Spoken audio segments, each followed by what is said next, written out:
Hi, my name is Desmond. I'm co-founder and general manager for Plum Food.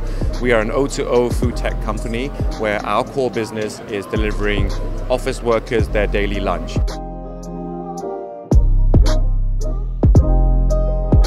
One of the kind of joys was obviously finding a lot of reception, a lot of a positive reception for our service. So we grew into new areas very, very quickly.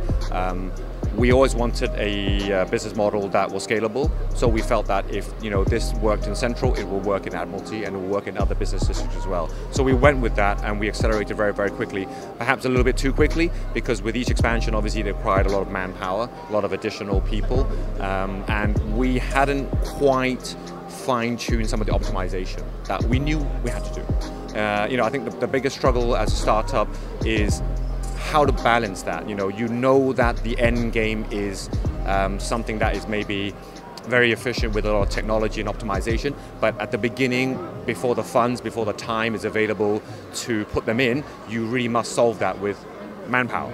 There are very few problems that can't be solved by bringing 2 or 3 more people in to either do it manually or to half the workload by throwing more people at it. So I think the ups would be that it gave us the ability to grow very quickly, and we did. Some of the downs has been that we have struggled a little bit with the pace of our expansion and over expansion, and we have had to make some difficult choices to do a little bit of rationalization.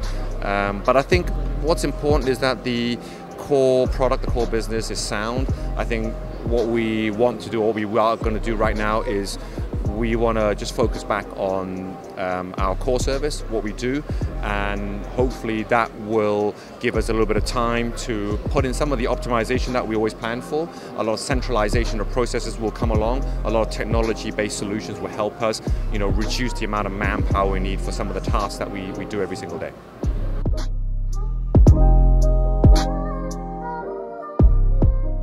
Like I said, I think right now we're in a kind of take a breather phase. We really want to go back to focusing on the biggest CBD areas and our lunch focus. We have played around with some other sort of meal segments during the year 2018. That was part of our kind of aggressive expansion. A lot of it was backed by user demand. They loved the service, so they said, "Can we have it for breakfast? Can we have it for dinner?" So we explored them a little bit. We've learned so much from it in terms of data, but we've got to go back to just what we know we can do best, what works for our current business model. I think after that kind of phase of consolidation, we will be able to go back to growing into new districts again. But this time, the growth will be at a controllable pace. The deployment will be in a much more efficient way. So rather than saying we'll just have 15 people go into a new district and launch because we need all these different functions to be fulfilled, we will have headquarters support, tech support, so that we can maybe launch a new district with 3 people. Right. So this was always the sort of end target. We knew that that's how it would have to be run eventually. I think we've got a little bit ahead of ourselves in 2018. So 2019 will be a consolidation phase followed by a more controlled expansion.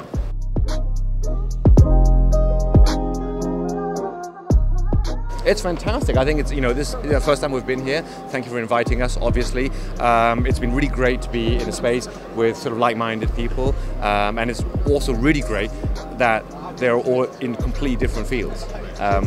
Obviously great from a personal perspective because everybody has their own voice and there isn't a lot of elbow shoving, in terms of we're doing the same thing, but also great because, it's great to talk to other people and learn about what they're doing and just seeing, what other gaps people have identified. I think all of us have come here, all of us have started companies or started businesses with the idea of let's find a problem, identify a problem we can fix, or what we can do better, and then build a business on that. And it's really fascinating to see what kind of problems other people have identified and how they've approached it. So hopefully in the next 2 days, we get a bit of a downtime chat to some of our peers, and hopefully we can learn some tips, about how they approach certain problems, and we hopefully mutually benefit from an exchange of ideas.